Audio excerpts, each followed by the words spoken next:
अब शुरू होने जा रहा है देश का सबसे बड़ा मुकदमा, आपकी अदालत, रजत शर्मा के साथ। नमस्कार, आपकी अदालत में आपका स्वागत है। आप जानते हैं इस समय देश में और पूरी दुनिया में बहुत चर्चा है दिल्ली में जो दंगे हुए उसकी। एक पक्ष का आरोप है कि ये दंगे मुसलमानों को डराने के लिए किए गए। कुछ लोगों का कहना है कि इसमें मुसलमानों का हाथ था। प्री प्लान्ड ट्रंप के विजिट के टाइम पर सरकार को बदनाम करने के लिए किए गए। बहुत सारे सवाल हैं।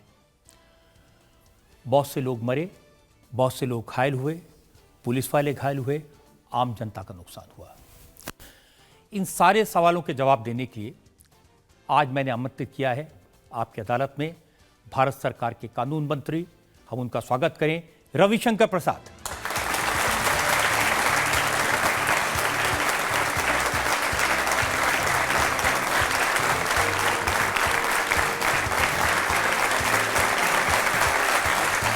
और आपकी अदालत में आज हमारे जज हैं जाने माने पत्रकार प्रदीप सिंह।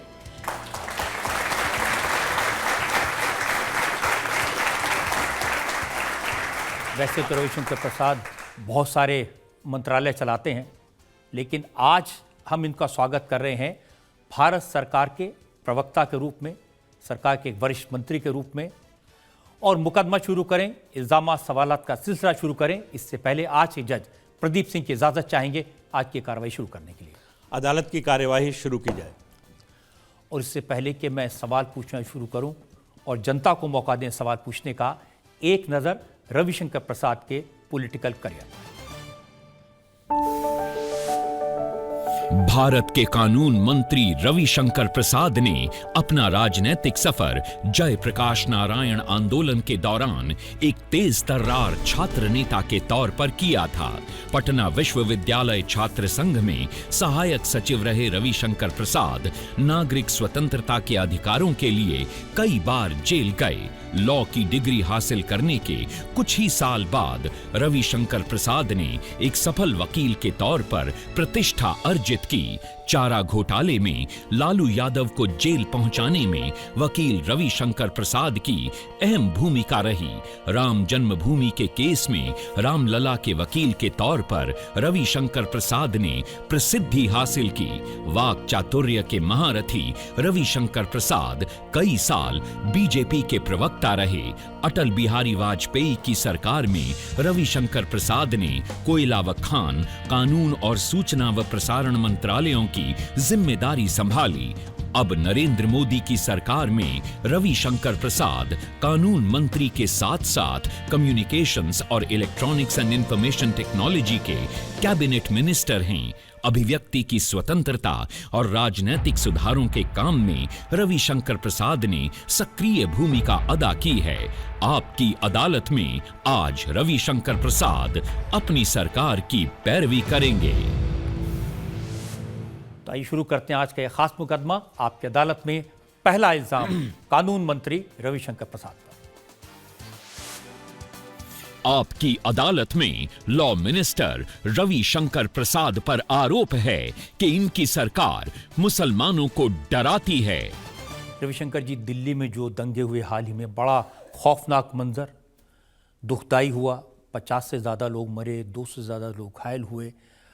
और बहुत से लोगों ने ये सवाल उठाए, ये कहा कि ये दंगे मुसलमानों को डराने के लिए, उनके दिल में खौफ पैदा करने के लिए कराए गए। देखिए, मैंने खुद कई बार कहा है, गृह मंत्री ने भी कहा है, ये मुल्क जितना हिंदुओं का है उतना मुसलमानों का है। और पहले दंगे कहीं भी हो वो गलत है। दंगाई कोई भी हो, वो मुसलमान है या हिंदू है, उसके खिलाफ सख्त कार्रवाई होनी चाहिए।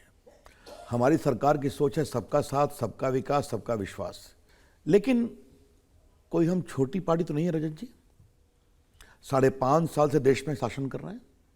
एक बार जीते 282, इस बार जीते हैं 300 प्लस। आज जनता ने हमारे काम के कारण हमको जिताया है। हमें एक चीज बता दीजिए, हमने क्या काम करने में किसी में विभेद किया? क्या अगर गैस के चूल्हे दिए उज्ज्वला में, तो क्या मुसलमानों को नहीं मिलेगा? अगर हर गांव में बिजली पहुंचाई तो क्या ऐसा किया कि मुस्लिम गांव में बिजली नहीं जाएगी? आईटी मंत्री के रूप में डिजिटल इंडिया का काम देखता हूं।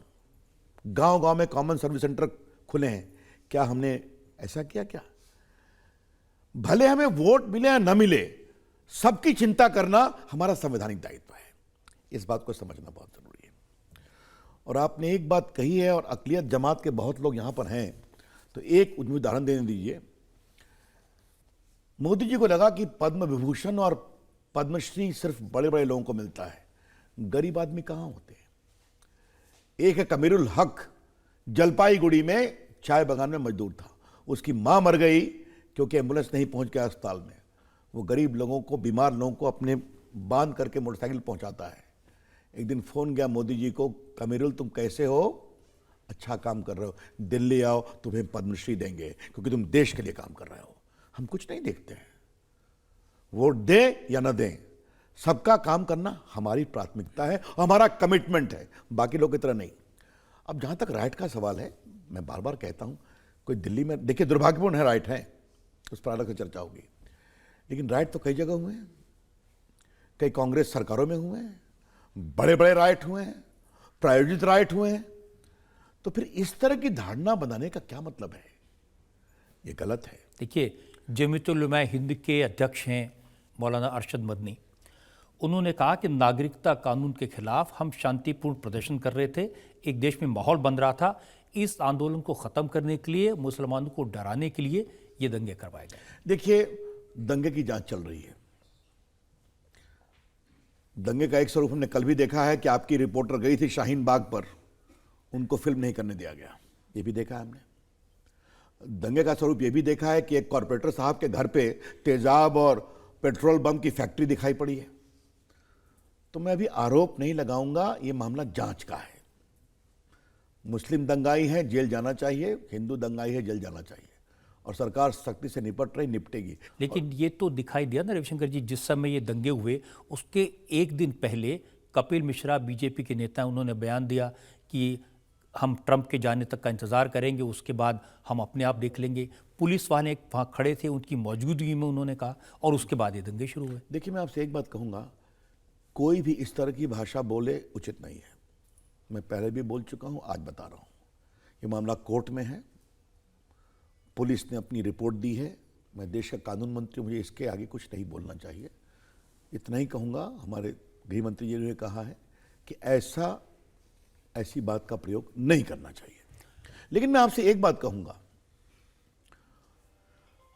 आपको याद होगा, मैं आप ही के एक चैनल पर आया था, अक़लियत जमात के बहुत लोग थे, सीए पर काफ़ी बातचीत हुई, शाहीन बाग पर भी बातचीत हुई थी, और ये दंगे शुरू होने की बात है। तो मैं चाहता हूं कि आपकी अदालत में काउंटर व्यू जाना चाहिए। मैंने कहा था ना, स्ट्रक्चर्ड बातचीत के लिए हम तैयार हैं, आप आइए, हम बातचीत करेंगे। मैंने 3 बार अपील की थी, आपके चैनल पर की थी, देश ने देखा, करोड़ों लोगों ने, कोई रिस्पॉन्स आया नहीं? आया। एक दिन गए थे ना, सब लोग जाना चाहते थे, होम मिनिस्टर के घर, रोक दिया उन्हें। अमित शाह ने कहा आप डेलीगेशन में आइए, समय मांगे हम देंगे आपको, तो आप जुलूस लेके जा रहे हैं। ऐसे तो बातचीत नहीं होती ना, ये सब दंगे शुरू होने के पहले की बातचीत है। हम भी चाहते हैं कि सीए के बारे में जो आपके मन में दुविधा है, हमसे बात करिए, हम आपसे चर्चा करेंगे, और चर्चा करके ये भी बताएंगे कि कांग्रेस के समय किस तरह से अशोक गहलोत ने कहा कि इनको नागरिकता दीजिए, किस तरह से मनमोहन सिंह ने कहा, अडवाणी जी प्रधानमंत्री थे, कि इनको नागरिकता दीजिए। तो आप करें तो ठीक, हम करें तो गलत, फिर भी हम उनकी बात सुनने को तैयार थे और बताने को तैयार थे। आप अभी भी तैयार हैं उनकी बात सुनने के लिए? क्यों नहीं, लेकिन जुलूस लेके आएंगे तो बातचीत नहीं होगी। 2 चीज समझना चाहिए, और ये मैं देश के अक़लियत ज़बान को बहुत ईमानदारी से कहना चाह रहा हूं, ये मुल्क जितना हमारा है, ये मुल्क उतना ही आपका भी है, और इस मुल्क को बनाने में आपकी जमात ने भी बहुत बड़ा काम किया है। हम जब भी बात करते तो अब्दुल हमीद की भी बात करते हैं, एपीजे कलाम की भी बात करते हैं,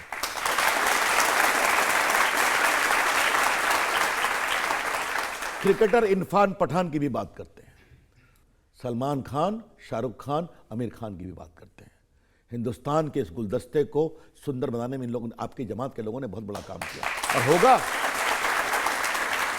लेकिन फिर ये कौन सी बात है कि कुछ लोग अपनी सियासत को चमकाने के लिए हमेशा कुछ ना कुछ खुराफात करते हैं। अभी जो आपने कुछ स्टेटमेंट की बात किया, और देखिए हम हिंदुस्तान, आज देश का कानून मंत्री हूं तो हिंदुस्तान की जनता के आशीर्वाद से हूं, और नरेंद्र मोदी जी भारत के प्रधानमंत्री हैं तो हिंदुस्तान की जनता के आशीर्वाद से आए हैं, यह भी समझना चाहिए। यही जमहूरियत है। लेकिन हारे हुए हताश लोग जब अपनी हार की कुंठा के कारण कुछ और झंडा उठाते हैं तो पीड़ा होती है, यह भी समझना पड़ेगा। और ये बात मैं पूरी जिम्मेदारी से बोल रहा हूं। देखिए, जो लोगों ने प्रदर्शन किया उनके हाथ में तिरंगा था, हाथ में भारत के संविधान की कॉपी थी। वो कहते हैं कि हम देश में रहना चाहते हैं, देश को प्यार करते हैं, देश के नागरिक हैं। प्रॉब्लम क्या है? तो देश का कानून मंत्री आपकी अदालत में माय लॉर्ड रजत शर्मा को बड़े विनम्रता से कहना चाहते हैं कि इस देश से किसी भी अक़लियत को निकाला नहीं जाएगा। ये आप साफ साफ सुन लें, ये हम कहना चाहते हैं। लेकिन जब मैं ये कहता हूं तो मैं आपसे एक सवाल भी करना चाहता हूं।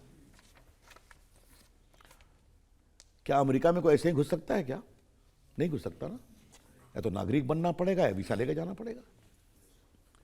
क्या इंग्लैंड में घुस सकते हैं आप? क्या फ्रांस, जर्मनी, स्वीडन, ये मैंने इन मुल्कों का नाम क्यों लिया? ये सब जमहूरियत के मुल्क है।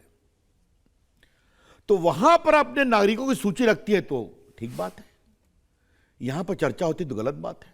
दूसरी बात, रजत जी में से एक मुझे वक्त दीजिए आप। जब आप वोटर लिस्ट में नाम आता है तो वोट देने का अधिकार किसको मिलता है? जो हिंदुस्तान का नागरिक है। लेकिन सिर्फ नागरिक होने से काम नहीं चलेगा, आपको वोटर लिस्ट में रहना पड़ेगा, और आपको वोट देने के लिए अपना वोटर आई कार्ड भी चाहिए। आप बटन दबाइए इनके दफ्तर में जाकर के, आपका नाम, आपका उम्र, आपके पिताजी वालिद साहब का नाम सब आ जाएगा। हर 2 साल में वोटर लिस्ट रिवाइज होती है। तब तो कोई नहीं कहता कागज नहीं दिखाएंगे।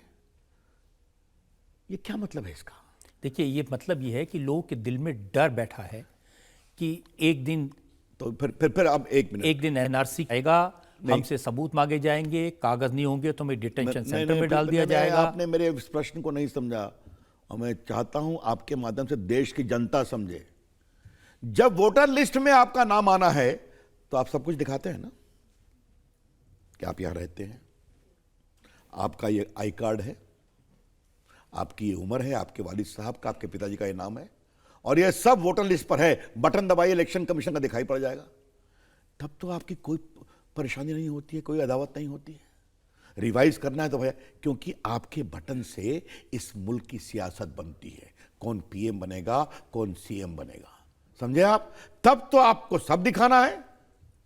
तो ये बहस कभी कभी होनी चाहिए, और मैं इस बहस को प्रवोक कर, और फिर कहूंगा, देश का कानून मंत्री आपके सामने, आपके चैनल पर और इनके सामने बोल रहा है, इस मुल्क से किसी भी अक़लियत के लोगों को बाहर नहीं किया जाएगा। तो इसमें क्या परेशानी है भाई? अभी तो एनआरसी का कोई फॉर्मेट भी नहीं बना है, और आपने पूछा है तो फिर मुझे आप 1 मिनट क्लैरिफाई, क्योंकि ये विषय बार बार आएगा। क्योंकि एनआरसी के लिए तो होम मिनिस्टर ने पार्लियामेंट में 8 बार अपनी स्पीच में कहा कि फिर एनआरसी आएगा। आप समझ लीजिए ये रास्ता है। अच्छा है, तो थोड़ा सा मैं कानून समझा दूं आपको, मुझे बस 2 मिनट वक्त दीजिए, फिर आप सब सवाल का जवाब, ताकि ये क्लैरिटी होनी चाहिए। सेंसस हर 10 साल पे होता है, आज से नहीं 150 साल से होता है। तो सेंसस का कानून जो है कि आप डिटेल्स नहीं बता सकते, इसलिए सेंसस में सिर्फ संख्या बताई जाती है, देश की आबादी इतनी है। एनपीआर क्या है? National population register. हिंदुस्तान का हर रहने वाला नागरिक नहीं, उसकी गिनती होती है। वो क्यों जरूरी है? देश में कितने लोगों के घर में गैस है, कितने घर में बिजली है, कितने लोग पढ़े लिखे हैं, कितने के पास गाड़ी है, ताकि लोग नीति प्रधानमंत्री, मुख्यमंत्री बना सकें। तो इसमें तो कोई दिक्कत नहीं होनी चाहिए। एनआरसी जहां तक का सवाल है, एनआरसी के बारे में प्रधानमंत्री ने साफ साफ कहा है, उसमें सिटीजनशिप रूल्स के मुताबिक पहले उसकी एक डेट मुकर्रर होगी। वो डेट मुकर्रर होगी कैबिनेट के फैसले के बाद कि इस डेट से एनआरसी शुरू होगी। उसमें पहले आपकी आपत्ति ली जाएगी, आपकी सुनवाई होगी, सुनवाई होने के बाद फिर आपको अपील करने का अधिकार होगा, अपील करने के बाद वो फाइनल होगा। तो अभी ना डेट मुकर्रर हुई है, ना कैबिनेट का फैसला हुआ है, तो इसको लेके हंगामा क्यों है भाई? डर है ना। और एक मिनट रुकिए, डर की बात तो हम जो, ये देखिए, ये 15 मार्च 2010 मनमोहन सिंह की सरकार, सोनिया गांधी, चिदम्बरम साहब मंत्री, क्या लिखा? हम एनपीआर शुरू करने जा रहे हैं। किया उन्होंने। आप करें तो ठीक, हम सोचे भी तो हल्ला। ये ऐसा कैसे चलेगा भाई? और सुनिए आप, ये देखिए, वकील कानून मंत्री कागज लेकर के आया है, बेअदबी माफ हो।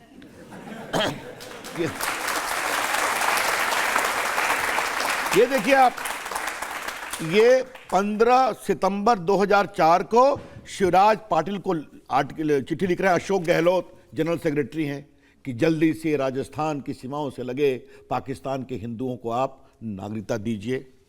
ये अशोक गहलोत मुख्यमंत्री चिट्ठी लिख रहे हैं अडवाणी जी भारत के उप प्रधानमंत्री गृह मंत्री को, कब? 2002 के 6 मार्च को, कृपा करके नागरिकता दीजिए। आप करें तो ठीक, हम सोचे भी तो ऐसा कैसे चलेगा भाई? ये कभी ना कभी तो सोचना पड़ेगा ना। रविशंकर जी, यही सोचने की बात है। अगर कांग्रेस की सरकार एनपीआर लाए, सीएए लाए, एनआरसी लाए, तो कोई दिक्कत इसलिए नहीं कि लोगों को उन पर शक नहीं है, आपकी सरकार की नीयत पर शक है, इसलिए ये डर होता है।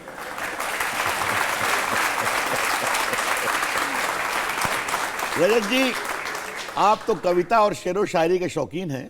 तो एक शेर है ना, हम आ भी भरते हैं तो हो जाते हैं बदनाम, वो कत्ल भी करते हैं तो चर्चा नहीं होती, है ना?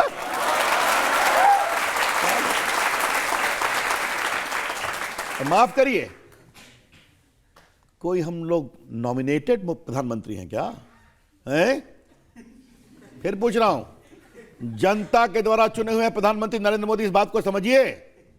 और जनता ने भारी बहुमत जिताया है, जनता के आशीर्वाद से हैं, किसी की कृपा से नहीं है। एक मिनट सुनिए। लेकिन कुछ लोग प्रायोजित जो शुरू करते हैं, हारे हुए हताश लोग, दिक्कत वहां से होती नहीं, आपकी पार्टी में ऐसे बहुत सारे लोग हैं। इसलिए मैं आज अकलियत जबान से एक बड़े अदब से अपील करना चाहता हूं। हम आपसे ईमानदारी से रिश्ते बनाना चाहते हैं। अभी सियासत और वोट को अलग रखिए, लेकिन हमसे रिश्ता बनाइए ना तो सीधा हमारे साथ बनाइए, बिचौलियों को मत लाइए। समझ गए आप मेरी बात? जब बिचौलिए आते हैं तो परेशानी होती है। आपने कहा है, मैं चाहता हूं कि सीधे सीधे जो अकलियत के लोग हैं उनसे बात करें, लेकिन उससे पहले मैं एक बात और पूछना चाहता हूं। जी जी, आज आप बात मूड में हैं, ठीक है, कोई बात नहीं। आपने कहा कि हम रिश्ते बनाना चाहते हैं, लेकिन वोट की बात नहीं होनी चाहिए। लेकिन आपकी पार्टी में बहुत सारे ऐसे लोग हैं जिनकी सोच ये है कि ये दाढ़ी वाले, टोपी वाले हमें वोट तो देते नहीं, क्या फायदा इनका, इनसे बात करके। वो हमारी अधिकृत सोच नहीं है, और ऐसी कुछ लोगों ने बातें की है तो हम सख्त कार्रवाई भी की है। देखिए, मैं फिर कहूंगा, आज हम लोग हाशिए की पार्टी नहीं है। हिंदुस्तान पे राज करते हैं, इसके कई मुल्कों पे राज करते हैं। मैं नरेंद्र मोदी जी की बात कहूंगा, 14 साल वो गुजरात के मुख्यमंत्री थे।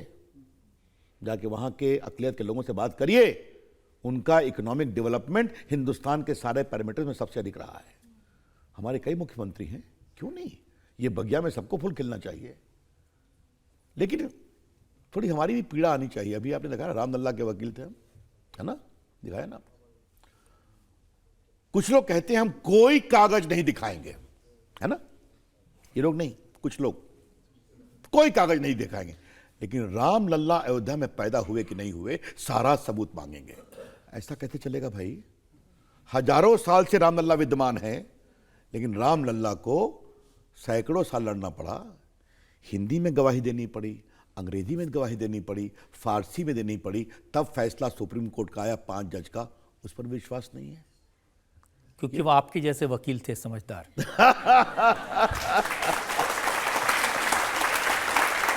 तो आइए, जो अकलियत के लोग हैं, जनता के लोग हैं, उनसे सीधे बात करते हैं। जी, आप अभी कह रहे थे कि ना, आप एक भी मुस्लिम को, जो है आपकी पार्टी में 300 से भी ऊपर जो है सांसद हैं, एक भी मुस्लिम सांसद नहीं है। आप मुस्लिमों को टिकट नहीं देते, तो वो आपको वोट क्यों दें? आज हमारे एमपी कई मुस्लिम इलाकों से जीते कि नहीं जीते, तो क्या हम मान लें उनको मुस्लिम ने बिल्कुल वोट नहीं दिया? ये सोच ठीक नहीं है। और आपने पूछ लिया तो इस मुल्क के एक बहुत ही बेहतरीन अकलियत जमात के वैज्ञानिक को भारत का राष्ट्रपति किसने बनाया था? यही बीजेपी, अटल बिहारी वाजपेयी की सरकार ने बनाया था कि नहीं बनाया था? आप मुझे बताइए, क्या मतलब है? अभी मैंने करीमुल हक की बात की कि नहीं की? कि एक आम चाय बगान का मजदूर, आज मैं आईटी के क्षेत्र में काम करता हूं, कई हमारे अक़लियत जमात के बच्चे अच्छा काम कर रहे हैं। आज भारत स्टार्टअप में दुनिया का 3rd बिगेस्ट मूवमेंट बन गया है। मुझे मालूम है कि अक़लियत जमात के बच्चे अच्छा काम कर रहे हैं आईआईटी से पढ़ के। देखिए, मेरी आपसे एक गुजारिश होगी, ये सवाल आज का नहीं है, ये सवाल हमसे आपकी जमात के कुछ लोग, सब नहीं, 70 साल से पूछ रहे हैं। 70 साल से ये पूछने वाले और पूछवाने वाले पीछे जाते गए और हम आगे बढ़ते गए। आपकी जमात से गुजारिश करूंगा, अब इन सवालों से आगे हिंदुस्तान के भविष्य के हकूक को देखिए, जहां आम अक़लियत का नौजवान भी आगे बढ़े, ये हमारी आपसे अपेक्षा है। लेकिन टिकट क्यों नहीं देते मुसलमानों को, ये तो बताइए। नहीं, देखिए, टिकट तो कई बातों पर डिपेंड करता है। अगर आपने हमसे पूछा तो राहुल गांधी जी जनेऊधारी क्यों बन गए थे गुजरात में, श्रीमान रजत शर्मा जी, सवाल करते हैं आप भी। आपने कहा मनमोहन सिंह जी ने 2010 में जो लागू किया था, और वही फार्म आप अभी क्यों नहीं लागू कर रहे हैं? उसमें आपने 4-5 कॉलम इजाफी जो रखा है, जिसमें आप ये पूछते हैं कि आपके बाप कहाँ पैदा हुए हैं, माँ कहाँ पैदा हुई है, उनके डेट ऑफ बर्थ बताइए, ये इससे शक पैदा होता है। आप वही लागू कीजिए, सब कोई करने के लिए तैयार है। दूसरी बात, ये एनसीआर से जो मुल्क में बेचैनी पैदा हुई है, इस बेचैनी को ख़त्म करने के लिए आप लोग कुछ काम कीजिए, जिसमें मुल्क का माहौल अच्छा हो और सब लोग जैसे पहले थे उसी तरह रहे। देखिए, आपका सवाल बहुत ही अच्छा है। 10 साल में टेक्नोलॉजी बदलती है ना, और बार बार होम मिनिस्ट्री की तरफ से कहा गया है कि यह कोई मैंडेटरी नहीं है, आप कह सकते हैं हमारे पास उपलब्ध नहीं है, बात ख़त्म हो गई। जब एनपीआर में साफ लिखा हुआ है कि एनपीआर में इंसान, हिंदुस्तान के लोगों की गणना सिर्फ नागरिक की नहीं होगी, हर निवासी की भी होगी जो नागरिक नहीं है, तो ये बात तो क्लियर हो गई। अब आपने एक बात कही है, इसको हम लोग देखेंगे, लेकिन बार बार सरकार की ओर से बताया गया है कि ये मैंडेटरी नहीं है, आप ये दीजिए, अगर आपके पास कुछ अवेलेबल नहीं लिख दीजिए साहब मेरे पास अवेलेबल नहीं है। एक बात। अब जहाँ तक दूसरा सवाल है एनआरसी के कारण, ठीक है, एक तनाव बढ़ा है, इसको मैं स्वीकारूंगा। हम अपना काम कर रहे हैं। आप इस देश का कानून मंत्री रजत शर्मा के सारे कड़े कड़े सवालों का जवाब दे रहा है कि नहीं? आपके बारे में हमारी पार्टी की सोच खुल के बता रहा है कि नहीं?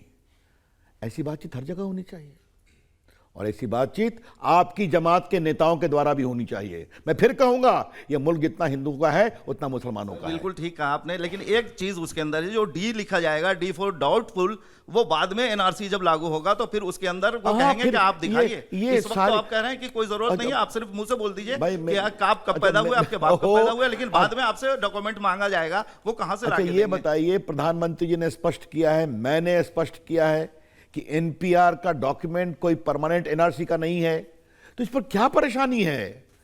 देखिए, आपको कहीं ना कहीं विश्वास करना पड़ेगा, आपको इस मुल्क के वजीर आजम पर विश्वास करना पड़ेगा। और मैं आपसे गुजारिश करूंगा, जब इस मुल्क के वजीर आजम ने इतने खुल के इस बात को कहा कि अभी एनआरसी में लाने का कोई विचार कैबिनेट पर नहीं हुआ है, तो फिर इसको लेकर के ये सवालात मैं आपसे आज गुजारिश करूंगा। नरेंद्र मोदी भारत के वजीर आजम हैं, तो कम से कम वजीर आजम को विश्वास करना चाहिए। बिल्कुल विश्वास है। आप पूछिए, इनको दे दीजिए, आपके बगल में। हाँ जी। आप मुझे ये बताइए कि मेरे तो माँ बाप मर गए और आप 70 साल पुराना आप रिकॉर्ड मांग रहे हैं, मैं कहाँ से ढूंढूं कि अब वो तो मर गए, कहाँ पैदा हुए थे, कहाँ शादी हुई, कहाँ मेरी माँ मरी, कहाँ वो उसका, तो मैं ये सब चीज़ें कहाँ से लाऊंगा? आपकी इस बात से मैं इत्तेफाक नहीं रखता हूँ। मैंने पर सुनिए, आप अगर मेरे वालिद हैं तो मुझे मालूम होगा मेरे वालिद कहाँ पैदा हुए। ठीक है। अगर मेरे वालिद इस हिंदुस्तान से रुखसत हुए तो उनकी कब्र कहाँ है ये मुझे मालूम होगा। एक मिनट रुकिए तो सही आप। जी जी जी। इसमें बर्थ सर्टिफिकेट कोई बात नहीं है, प्लीज। तो ये सोचना कि हम कहाँ से बताएंगे, ये मैं आपसे इत्तेफाक नहीं रखता। लेकिन अगर आप लोग को इस मामले में और क्लैरिफिकेशन की जरूरत है, वो दिया जा सकता है। लेकिन ऐसे सवाल करिए जो सवाल मौजू हों, ऐसे सवाल न करिए। हिंदुस्तान का हर शख्स जानता है कि उसके बाप कहाँ रुखसत हुए और उसकी माताजी कहाँ रुखसत हुई। ये मैं आपसे कहता नहीं, लेकिन क्या आप क्या डेथ सर्टिफिकेट की क्या वेरिफिकेशन लोगों मांग से, लेंगे? उनके पेरेंट्स के, माताजी के, पिताजी के, वालिद के, क्या बर्थ सर्टिफिकेट मांगे जाएंगे, कागजात मांगे जाएंगे, सबूत मांगे जाएंगे? किसने कहा क्या बर्थ सर्टिफिकेट दिए जाएंगे? मैंने पहले ही कहा, अगर उनका डेट ऑफ बर्थ आपको नहीं याद, आप लिख दीजिए, नहीं मालूम है, इसमें कौन सी परेशानी है? देखिए मैं फिर कह रहा हूं, एनपीआर न किसी को नागरिकता देता है न किसी की नागरिकता छीनता है। सीए हिंदुस्तान के किसी भी हिंदू या मुस्लिम पर न लागू होता है, न उनकी नागरिकता लेता है, न छीनता है। सीए सिर्फ और सिर्फ लागू होता है पाकिस्तान, बांग्लादेश और अफगानिस्तान के पीड़ित अकलियत के लोगों को, हिंदू, सिख, मुस्लिम। एनपीआर का हाल भी वही है। उसके लिए भारत का नागरिक होना जरूरी नहीं, भारत का निवासी भी है, वो भी दे सकता है। तो क्लैरिफाई कर दिया हमने। इस तरफ चलो पूछना चाहते हैं मोदी जी। मैं सर एक चीज़ सोचता हूँ कि हम ये इतना सारा डिस्कशन, एक एक्ट जो मैं समझता हूँ सीए, पार्लियामेंट में इतना हैवी डिबेट हुआ था, सब तरह से हुआ था, सारी चीज़ें डिस्कस हुई थी। मुझे बड़ा अचंभा भी होता है और दुख भी होता है कि एक पार्लियामेंट में एक्ट पास होता है और उसके बाद हम इसके ऊपर इतनी ज़रा करना, मुझे लगता है बहुत सारा, वहाँ भी एक मिनट करोड़ों रुपए का पार्लियामेंट का होता है। तो क्या फ्यूचर में भी कोई एक्ट पार्लियामेंट पास कर लेगी और फिर पब्लिक के लिए ये ओपन होगा कि दोबारा से हम डिस्कस कर सकेंगे? देखिए, आपकी राय से थोड़ा मैं डिफर करता हूँ। अगर हिंदुस्तान डेमोक्रेसी है तो लोगों को अपनी बात कहने का अधिकार है, लोगों को विरोध करने का भी अधिकार है शांतिपूर्ण तरीके से। लेकिन अगर उनको विरोध करने का अधिकार है तो दूसरे को भी उनसे सवाल पूछने का अधिकार है, और सवाल पूछें तो उनको रोका न जाए, बदसलूकी न की जाए। रजत जी, एक मिनट, आज आपके चैनल पर मैं आपकी चैनल की 2 बेटियों का बहुत अभिनंदन करना चाहूंगा। कल वो शाहीन बाग गई थी और जिस तरह से उनसे बदसलूकी की गई उसे मैं उचित नहीं मानता हूं। सवाल पूछने का अधिकार सबका है। और इस मुल्क में एक और बात हुई, कुछ लोग जो हमको कहते हैं कि हम लोग इंटॉलरेंट हैं, एक जनाब इरफान हबीब साहब हैं, बहुत बड़े प्रोफेसर हैं, मार्क्सवादी हैं, मोदी जी के विरोधी हैं, लेकिन केरला के गवर्नर साहब भाषण दे रहे हैं, उनकी तकरीर उनको पसंद नहीं आई तो उनको फिजिकली रोकने गए थे। ये क्या है? और जहां तक संविधान का सवाल है, कानून बनाना संसद का काम है, चर्चा होती है, बहस होती है। तो अगर हम लोकतंत्र को मानते हैं तो लोकतंत्र के कानून बनाने के तरीके को भी मानना पड़ेगा। लेकिन सर मुझे लेकिन ये सब लोग जो भी आप नाम ले रहे हैं, ये सब लोग कह रहे हैं कि हम संविधान के लिए लड़ रहे हैं और भारत का संविधान सेक्युलर है और ये सेक्युलरिज्म खत्म करने की कोशिश हो रही है। देखिए, भारत में संविधान से सेक्युलरिज्म नहीं आता है। जब संविधान बना था, आज हम ओरिजिनल संविधान दिखाएंगे अगर आप मुझे अनुमति देंगे। भारत इसलिए सेक्युलर है कि भारत का आईन सेक्युलर है। भारत इसलिए सेक्युलर है कि भारत के लोगों की यहां की विरासत सेक्युलर है। तुम जिस रास्ते से चलना चाहो चलो, मैं अपने रास्ते से चलूंगा। तुम अपने अल्लाह को खोजो, मैं अपने भगवान को खोजूंगा। तुम नहीं मानते हो भगवान को, तब भी तुम्हारा एकम सद विप्रा बहुधा वदंती, ये ऋग्वेद है। तुम अपने रास्ते से जाओ, मैं अपने से जाऊंगा।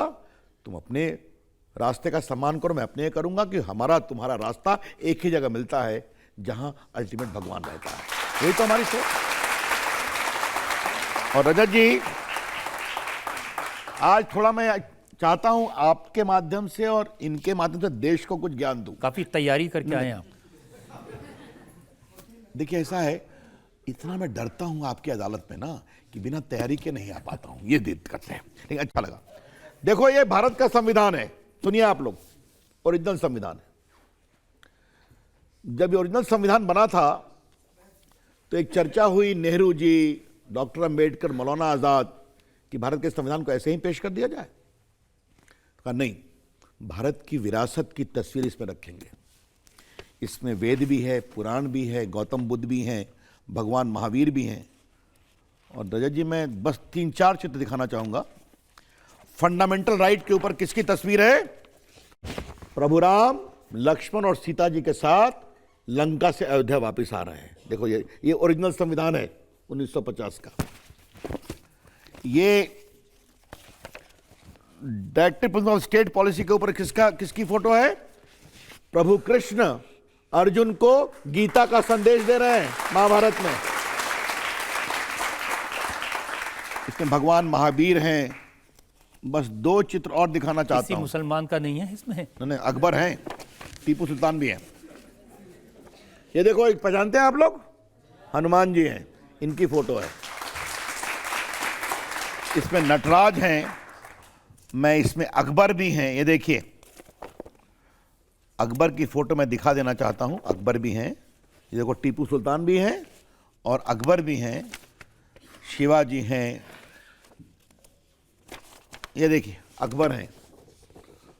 अकबर की तस्वीर है, औरंगजेब बाबर की नहीं है, इस बात को समझना चाहिए। ये मैंने क्यों उठाया कि जो देश में तिरंगा लीजिए, तिरंगा सबका है, हिंदू मुसलमान का, ईसाई का, भारत का चिन्ह है, संविधान सबका है, लेकिन कुछ लोग कहते हैं कि मैं संवैधानिक राष्ट्रवाद में विश्वास करता हूं, स्वागत है। तो उनसे कहता हूं भैया जरा संविधान देख लो। और जी एक बात आज मैं आपसे सवाल कर रहा हूं और आप ईमानदारी से जवाब दीजिएगा। अगर यह संविधान आज बनता होता, मान लीजिए, और इस संविधान के पन्नों में इन चित्रों को रखने की बात होती तो देश में क्या होता? भारत में सेकुलरिज्म का सत्यानाश किया जा रहा है।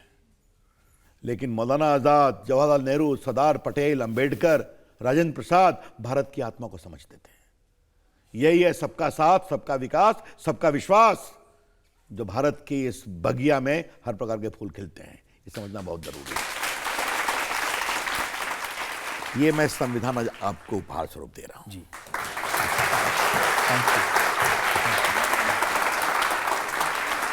एक ब्रेक के लिए रुक जाते हैं। धन्यवाद। और ब्रेक के बाद आपकी अदालत में रविशंकर प्रसाद पर इल्जामात और सवाल आपका एक और। हमारी पार्टी का अपना इंटरनल सिस्टम है ना। स्वयं गृह मंत्री अमित शाह ने पब्लिकली कहा है कि ये नारे ठीक नहीं है। अमित शाह तो खुद कह रहे थे कि यहाँ बटन ऐसा दबाइए, करंट शाहीन बाग में लगे। अब देखिए,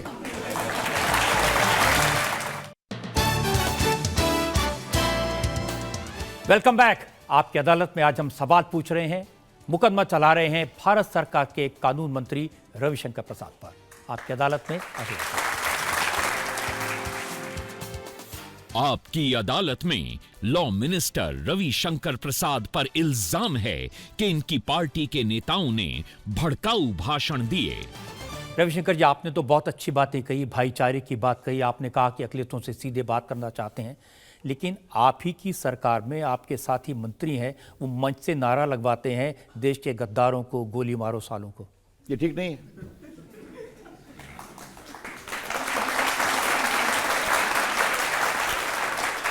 ये ठीक नहीं है। उनके खिलाफ क्या एक्शन लिया? एक मिनट, हमारी पार्टी का अपना इंटरनल सिस्टम है ना। स्वयं गृह मंत्री अमित शाह ने पब्लिकली कहा है कि ये नारे ठीक नहीं है। अमित शाह तो खुद कह रहे थे कि यहाँ बटन ऐसा दबाइए, करंट शाहीन बाग में लगे। अब देखिए, अगर कोई शाहीन बाग इस चुनाव का पॉलिटिकल इशू है, तो राजनीति में तो जब चुनाव चल रहे हैं तो पॉलिटिकल इशू बनते हैं। तो चुनाव में तो बहुत कुछ बातें कही गई। हाँ, एक मिनट रुकिए। सोनिया गांधी तो बड़ी नेता है ना। क्या कहा था रामलीला ग्राउंड में? अब इस पार और उस पार की लड़ाई होगी, कहा था ना, सीए के खिलाफ। तो कौन सी भाषा है? और राहुल गांधी तो आजकल मैं उनकी चर्चा ही नहीं करता हूं, क्योंकि राहुल गांधी कब क्या बोल देंगे पता नहीं है। कुछ चौकीदार को चोर कहा, छोड़िए, हार गए बुरी तरह से। तो देखिए, इस तरह के भड़काऊ भाषण। देखिए, सोनिया जी के बारे में मैंने क्यों कहा, मैं गंभीरता से कहूंगा। वो स्वयं पार्टी की 20 साल से अध्यक्ष हैं, एक प्रधानमंत्री की पत्नी रही हैं और एक प्रधानमंत्री जी की बहू रही हैं, और ऐसी पार्टी की अध्यक्षता है जो इस मुल्क पर 50 साल से अधिक रूल कर चुकी है। और आप कहेंगी अब इस पार उस पार होगा, ये ठीक नहीं है। देखिए, मैं फिर कह रहा हूं, इस मामले में सबको सोचना पड़ेगा। तो आपकी सरकार में जो मंत्री हैं उनको भी सोचना पड़ेगा। बिल्कुल। दो का मैं जिक्र किया, तीसरा बताता हूं। गिरिराज सिंह 21 फरवरी को उन्होंने कहा कि 1947 में अगर सारे मुसलमानों को पाकिस्तान भेज दिया गया होता तो ये नौबत ना आती। देखिए, मैं फिर कहता हूं, आप एक मिनिस्टर के स्टेटमेंट को कहेंगे, और ऐसा बहुत से हिस्टोरियंस का भी कहना है, क्षमा करिए आप, लेकिन इसके बारे में सावधानी बरतने की जरूरत है। मैं फिर कहता हूं, हमारी पार्टी की सोच, हमारे नेताओं की सोच, हमारी पार्टी का इंटरेस्ट। लेकिन आप हमसे तो सवाल पूछ रहे हैं, अब थोड़ा आज मैं भी आपसे सवाल पूछने के मूड में हूं। ये बताइए कि अक़लियत जमात के बड़े बड़े नेता जो कुछ इतने गैर जिम्मेदाराना वक्तव्य देते हैं, तो क्या हमसे सवाल पूछने वाले नेताओं ने कभी उनके बारे में कहा कि ठीक नहीं है? मैं किसी का नाम नहीं लूंगा। जिस तरह से वो अपनी संख्या गिनाते हैं इस मुल्क में, तो फिर कहता हूं, इस मामले में बहुत जगह सोचना पड़ेगा। हमने सवाल पूछे और पुलिस जो है इसीलिए सारे भड़काऊ भाषणों को देख रही है।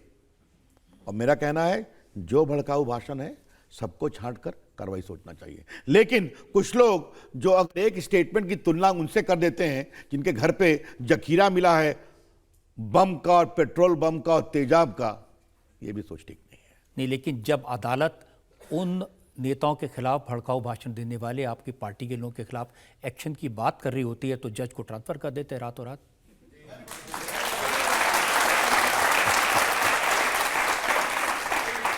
देखिए रजत जी, मैं बड़े अदब से आपसे एक बात कहूंगा, ऐसे संवेदनशील सवाल आपको नहीं पूछने चाहिए, लेकिन जो आपने पूछा है तो मैं आपको बता दूं, उनके ऑर्डर पास करने के लगभग 15-20 दिन पहले सुप्रीम कोर्ट कॉलेज में उनको ट्रांसफर का अनुशंसा कर चुका था और उन्होंने अपना कंसेंट भी दे दिया था।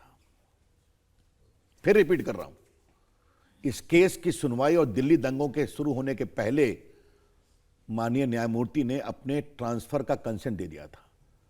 अब ऐसे में रात में 12 बजे सुनना, ये तो इसलिए क्योंकि लोगों के मन में ये सवाल तो है, पब्लिक डोमेन में हर जगह ये तो सवाल पूछा बहुत लोगों के मन में ये भी सवाल है कि चीफ जस्टिस एक दिन बाद तो आ ही रहे थे छुट्टी से, तो क्या फर्क पड़ता। तो फिर कह रहा हूं, बात निकलेगी तो बहुत दूर तक जाएगी, इसे छोड़ दीजिए आप, ठीक है। बस आज मैं आपकी बातों से बहुत खुश हुआ हूं और मैं इस बात के लिए आपकी तहसीन करता हूं। और आपसे एक शिकायत है, चूँकि आप अपनी जमात के एक मुअज़्ज़ज़ वज़ीर हैं, तो इसलिए मैं आपसे ये बात कहना चाहता हूं कि दिल्ली के अंदर 2 दिन मुसलसल दंगे होते रहे और मैं ये समझता हूं कि पुलिस अगर चाहे तो परिंदा भी पर नहीं मार सकता, लेकिन सर 2 दिन तक दंगे होते रहे लेकिन पुलिस ने कोई हरकत नहीं करी, आखिर क्यों? देखिए, आपने मुनासिब कहा, ये सब इन्वेस्टिगेशन हो रहा है, लेकिन आपने कहा पुलिस चाहे तो परिंदा पर नहीं मार सकता है। यहां तो पुलिस वाले ही पिट रहे थे, एसी भी पिट गए, एक पुलिस वाला मारा भी गया। तो ये बहुत ही, देखिए मेरी सोच बहुत इसमें साफ है और हमारी सरकार की भी है, दंगे कहीं भी हों वो गलत हैं, नहीं होने चाहिए, कार्रवाई सख्ती से होनी चाहिए।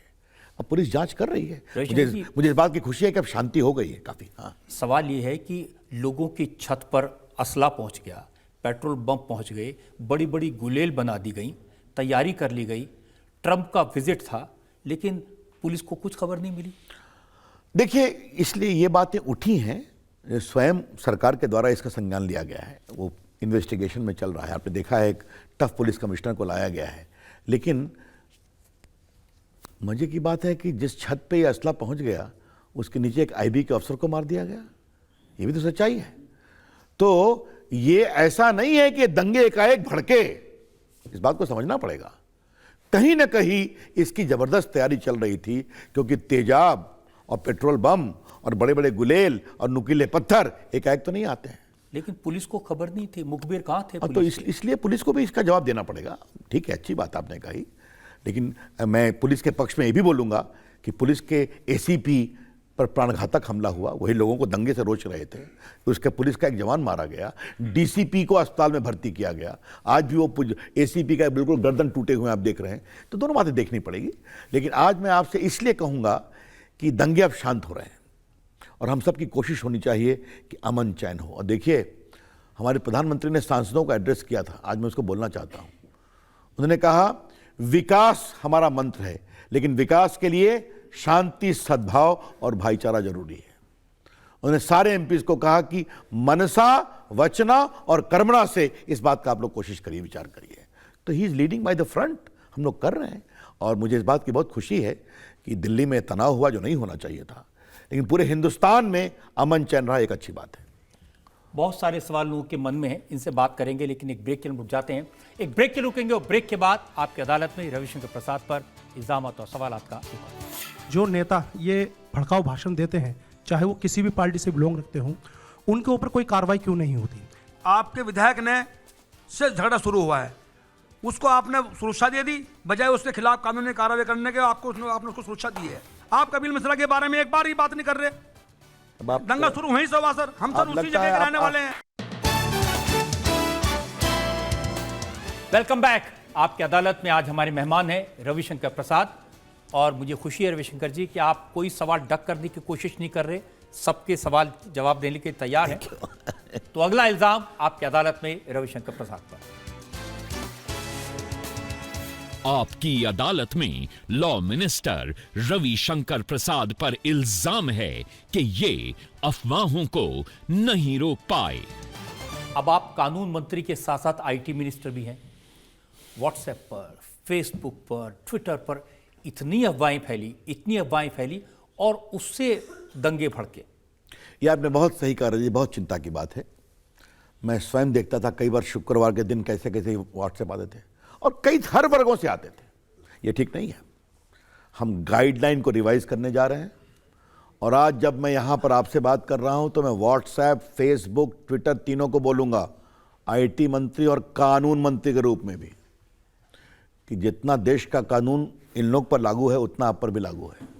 कृपया कर करके अपने प्लेटफॉर्म का दुरुपयोग अफवाह रिमर्स के लिए मत करिए, वरना कार्रवाई होगी। आपने देखा होगा कि दंगे खत्म होने के 2 दिन बाद भी एक दिन अचानक अफवाह फैली। बिल्कुल, 2 घंटे तक पूरी दिल्ली और में देखिए, अफरा तफरी। और पुलिस की इतनी आलोचना हुई जो उनका अधिकार है, लेकिन पुलिस ने किस तरह से इन रूमर्स को खत्म कराया, फील्ड में गए और आप लोग के चैनल ने जो इसकी मदद की, तो बिल्कुल वो सारा जो एक प्रकार से अफवाह फैलाई गई थी वो खत्म हुई। तो उसका भी एक प्रकार देखना चाहिए कि अगर इच्छा शक्ति होती है तो रास्ता निकलता है। वहीं रहता हूँ जहाँ पर दंगे हुए, बड़ी नज़दीकी से देखा कैसे कैसे लोग थे, किस किस पार्टी के लोग थे। ड्रोन भी घुमाए, उनमें कैमरे भी आए, लेकिन कुछ लोग ऐसे थे जो पुलिस ने वहाँ छोड़े और वास्तव में जो दंगा कराना चाहते थे और जिन लोगों ने कराया, सख्त से सख्त कार्रवाई उन लोगों के खिलाफ, दोनों पक्षों की तरफ से मैं कह रहा हूँ, जहाँ भी चूक हुई है उनको न्याय मिलना चाहिए और जीवन में ऐसी बर्बरता कभी किसी के साथ ना हो। ये संकल्प हम लोगों को और गवर्नमेंट को भी लेना चाहिए। बहुत ही अच्छा सुझाव है, इस तरफ दीजिए। और मैं चाहूंगा कि ये संदेश आप लोग नीचे तक पहुंचाइए, दोनों लोग पहुंचाइए, अच्छी बात है। जो नेता ये भड़काऊ भाषण देते हैं, चाहे वो किसी भी पार्टी से बिलोंग रखते हों, उनके ऊपर कोई कार्रवाई क्यों नहीं होती? जैसे कि कपिल मिश्रा साहब का बार बार नाम लिया जा रहा है, अभी तक उनके ऊपर कोई एफआईआर दर्ज नहीं हुई है और न ही उनके ऊपर कोई ऐसी सख्त कार्रवाई की जा रही है कि जिससे आगे के नेताओं को, जो लोग ये भाषण देते हैं, भड़काऊ भाषण दिया जाता है और एक कौम को बार बार टारगेट करा जाता है, तो उनके ऊपर कब ऐसी सख्त कार्रवाई होगी कि जिससे हम लोगों को भी। मैं आप इसका जवाब बहुत विस्तार से दे चुका हूं आपके सवाल के पूछने के पहले। पुलिस इन्वेस्टिगेट कर रही है और हजारों लोगों के भाषण है, दोनों जमात के नेताओं के भाषण है और बड़े बड़े बुद्धिजीवियों के भी भाषण हैं जिन्होंने आके क्या क्या कहा, कोर्ट पर भी विश्वास नहीं जताया, और पुलिस उस मामले को खंगाल रही है। जरूर कार्रवाई करेगी, क्यों नहीं करेगी, देख करके। अभी सर आपने कहा था कि जो हारते हैं वो बौखलाते हैं। दिल्ली में तो सर अभी पार्टी हारी है और हारते ही आपके विधायक ने से झगड़ा शुरू हुआ है, उसको आपने सुरक्षा दे दी, बजाय उसके खिलाफ कानूनी कार्रवाई करने के आपने उसको सुरक्षा दी है। यदि आप उसके खिलाफ उसी टाइम शुरू में एक्शन ले लेते तो ये हालात ना बनते। और सर एक मिनट और सर, जितनी दमंग पने से आप यहाँ बात कर रहे हैं, मुझे आपकी बहुत अच्छी लग रही है। मुझे ये भी उम्मीद है शायद अगर आप इतनी दमंग पने से बात करते दंगा रुकवाने में, तो सर ये दंगा उसी टाइम हाथ रुकता है, दंगा 3 दिन नहीं चलता। आपकी बात मुनासिब है। पहले आपने मेरी पहली बात को सही नहीं समझा। ये दंगा तो अभी भड़का है ना, इस सीए पर तो नजारा बहुत दिन से चल रहा है ना, और हिंदुस्तान में चल रहा है ना। मैंने उन सियासी ताकतों की बात की थी जो संसद में भाग लेते हैं, बहस में भाग लेते हैं, वोट का बटन दबाते हैं विरोध का, और उसके बाद सड़कों पर जाते हैं और उत्तेजना फैलाते हैं, उनकी बात की। इसलिए मैंने कहा हारे हुए हताश लोग, आप उसको एक घटना से न जोड़िए। जहाँ तक दिल्ली का सवाल है, ये पूरे मामले की जांच चल रही है कि ये पूरा दंगा कैसे फैला, किसने फैलाया और किसने सुनियोजित षड्यंत्र किया था, किसने उकसाया, इसने भी देखना पड़ेगा। देखने दीजिए। आप कपिल मिश्रा के बारे में एक बार ही बात नहीं कर रहे। दंगा शुरू वहीं से हुआ सर, हम सर उसी जगह के रहने वाले हैं, हम मौके पे रहने वाले नहीं हैं। देखो ना। अच्छा, मुझसे बहस न करें, मैंने उसका शुरू में जवाब दिया वो गलत है, आपने उसको नहीं सुना, ये तो गलत बात है ना। आप मुझसे बहस न करें। आप, मैंने इतने तरीके से पब्लिक टीवी पर कहा कि वो ठीक नहीं है। पुलिस सबकी जांच कर रही है, कार्रवाई करेगी, लेकिन उसकी तुलना आप छत पर इतने पेट्रोल बम खड़े हैं लोगों को, वो भी ठीक नहीं है। कपिल मिश्रा का नाम तो बार बार इसलिए आ रहा है कि कुछ लोगों को लगता है उन्होंने बयान दिया, पुलिस के सामने दिया, ये कहा कि 3 दिन दे दीजिए, उसके बाद हम इसीलिए तो कह रहे हैं जांच चल रही है, होने दीजिए, आप जांच खुलकर जांच होने दीजिए। और पुलिस ने सिर्फ उन्हीं का नहीं, हजारों बाकी भाषण भी खंगाल रही है, ये उसने कोर्ट में भी कहा है। लेकिन नहीं, सिर्फ एक मैं सवाल पूछना चाहता हूं, क्योंकि लोगों की भावनाएं ज्यादा हैं।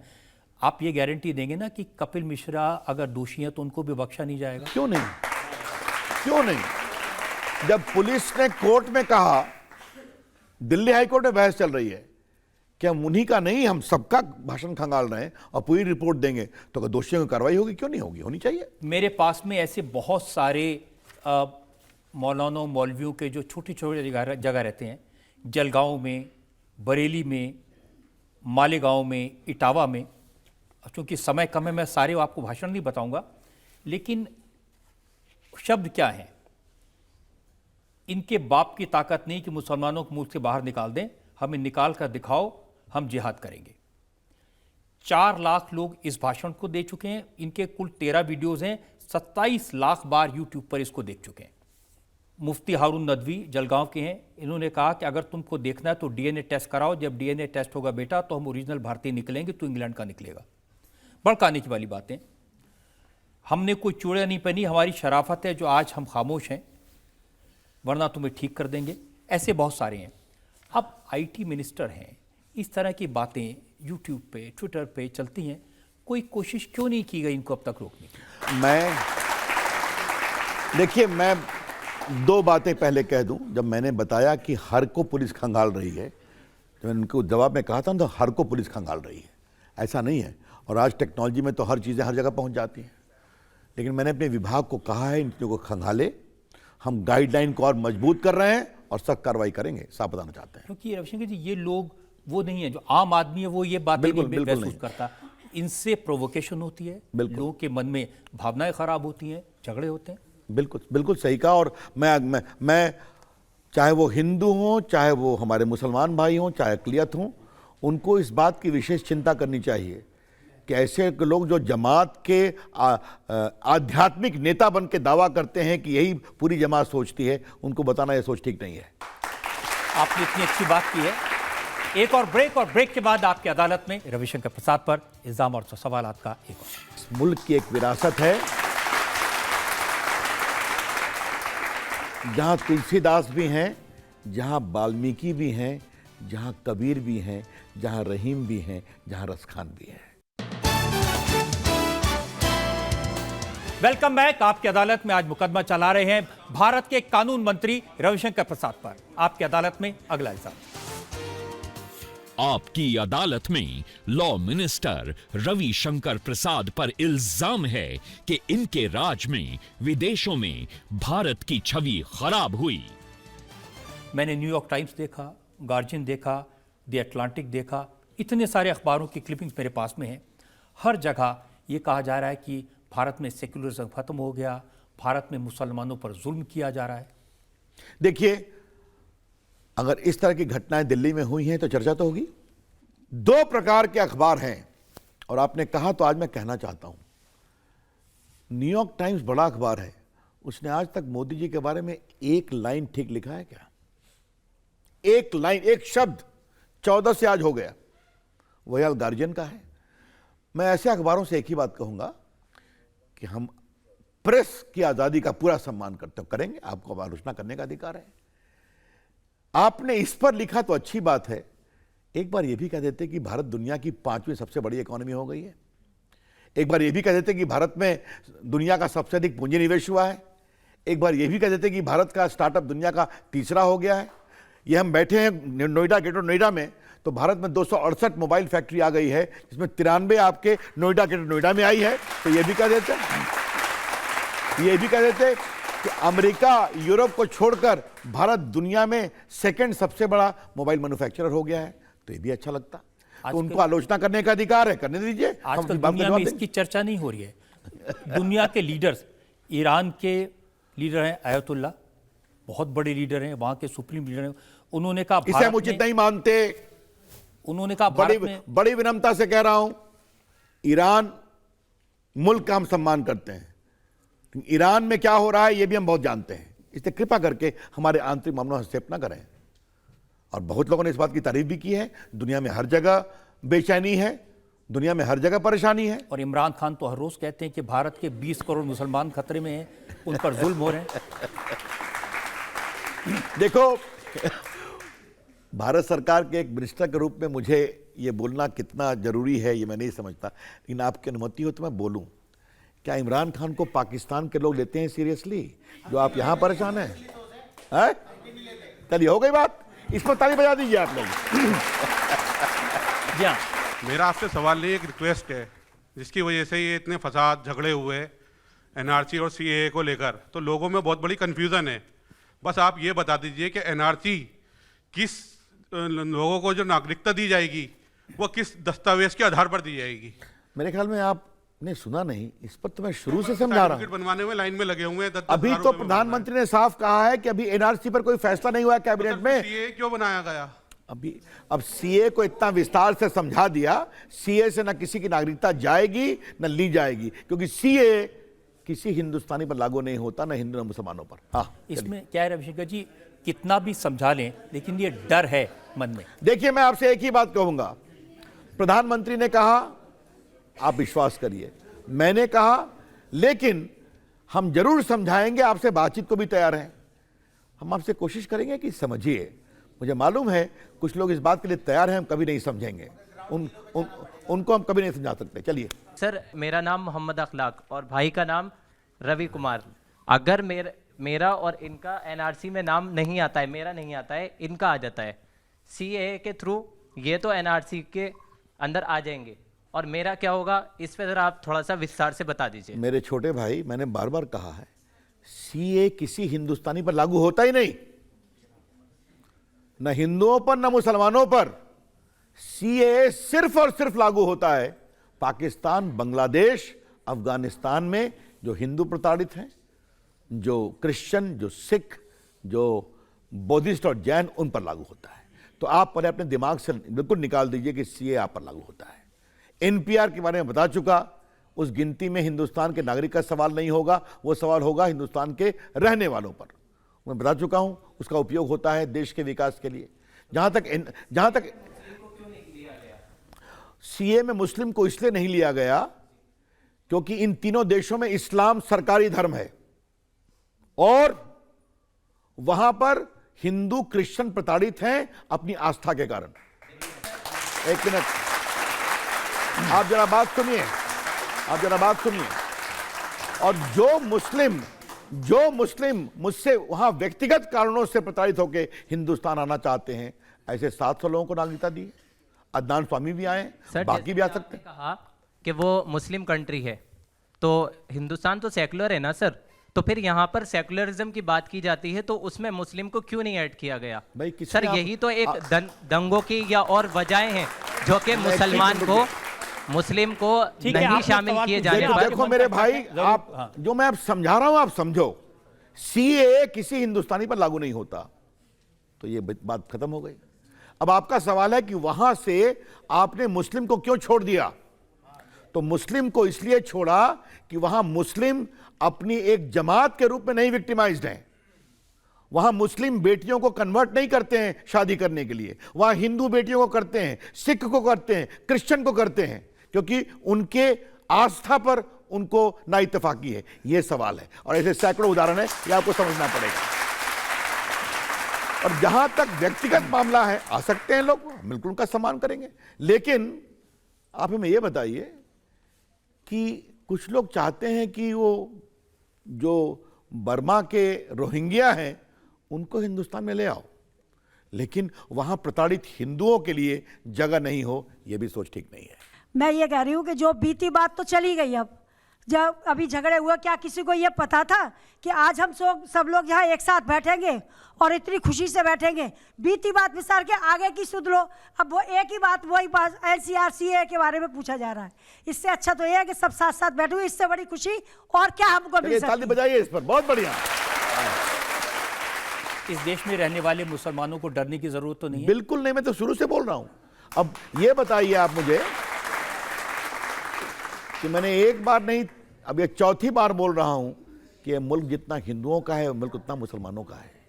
इस मुल्क को बनाने में सबों ने काम किया है, लेकिन हाँ, आतंकवाद के हम बहुत खिलाफत करते हैं और हम रहेंगे, क्योंकि आतंकवादी हिंदुओं को भी मारते हैं, मुसलमानों को भी मारते हैं और देश को कमजोर करते हैं। उनके खिलाफ सख्त कार्रवाई होगी। आप बता दीजिए अब आगे का रास्ता क्या है?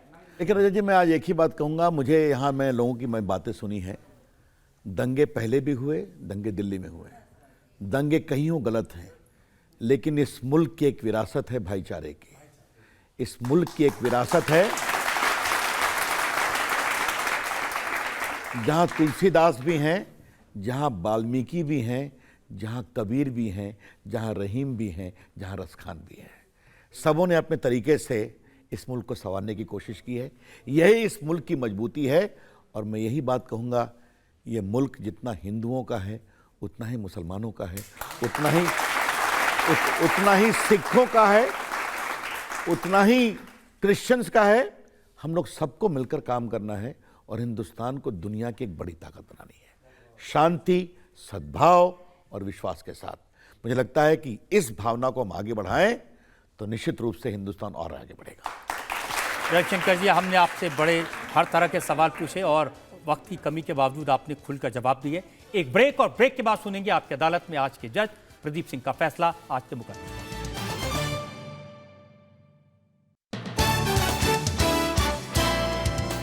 Welcome back. आपकी अदालत में आपने मुकदमा चलाया कानून मंत्री रविशंकर प्रसाद पर। उनसे पूछा दिल्ली के दंगों के बारे में, भड़काऊ बयान के बारे में, देश की दुनिया भर में हो रही बदनामी के बारे में। अब वक्त है आपकी अदालत में आज के जज प्रदीप सिंह के फैसले का। रविशंकर प्रसाद बहुत मशहूर वकील हैं, विद्वान वकील हैं, वाक्पटु हैं और सवालों का जवाब देने में, अदालती दांव-पेच में माहिर हैं। रामलला विराजमान का केस लड़कर जीतकर इतिहास में नाम दर्ज कर चुके हैं। आज उन्होंने सीए, एनपीआर और एनआरसी को लेकर अक़लियत के मन में जितनी आशंकाएं, जितनी गलतफहमियां थीं, उन सबको दूर करने का भरपूर प्रयास किया। उनसे बहुत असहज सवाल पूछे गए, लेकिन बहुत सहज ढंग से उन्होंने उसका जवाब दिया। वो वकील तो हैं बड़े, लेकिन आज की अदालत में जब वो सवालों का जवाब दे रहे थे तो वकील के रूप में नहीं, समाज के एक मानिंद व्यक्ति के रूप में उन्होंने सवालों के जवाब दिए। उन्होंने जवाब देते समय सत्ता का कोई गुरूर नहीं दिखाया कि मैं मंत्री हूँ इसलिए मेरी बात सुनिए और मैं जो कह रहा हूँ उसको अंतिम मान लीजिए, ख़त्म। उन्होंने कहा कि सवाल पूछने का अधिकार है आपको, विरोध करने का अधिकार है आपको, लेकिन हमको बताने और समझाने का अधिकार है। मुझे लगता है कि सरकार में और ख़ास तौर से सत्तारूढ़ पार्टी और सारे राजनीतिक दलों में अगर इस तरह की सोच हो कि गलतफहमियों को दूर करने की कोशिश हो, कोशिश ये हो कि अमन और भाईचारा हो, इस बात की कोशिश ना हो कि जो मुद्दा है जिस पर लोगों को अगर कोई गलतफहमी है तो उसको बढ़ाकर उसका राजनीतिक लाभ उठाया जाए। तो रविशंकर प्रसाद हमेशा से जब तैयारी करके नहीं आते हैं तब भी तैयार रहते हैं। आज तो बहुत तैयार होकर आए थे। तो ये अदालत उन्हें सारे आरोपों से बरी करती है। तो इस उम्मीद के साथ, यकीन के साथ कि इसी तरह से हम भाईचारे के माहौल में मिलते रहेंगे। रविशंकर प्रसाद लोगों के मन में जो शक हैं उनको दूर करते रहेंगे और जिस अच्छी तरह से उन्होंने ये जवाब दिए हैं, इसी तरह से लोगों के मन के शक को दूर करने की और कोशिश करें। तो आज का मुकदमा यहीं खत्म करते हैं। अगले हफ्ते आपसे मुलाकात होगी एक नई शख्सियत के साथ। तब तक के लिए नमस्कार।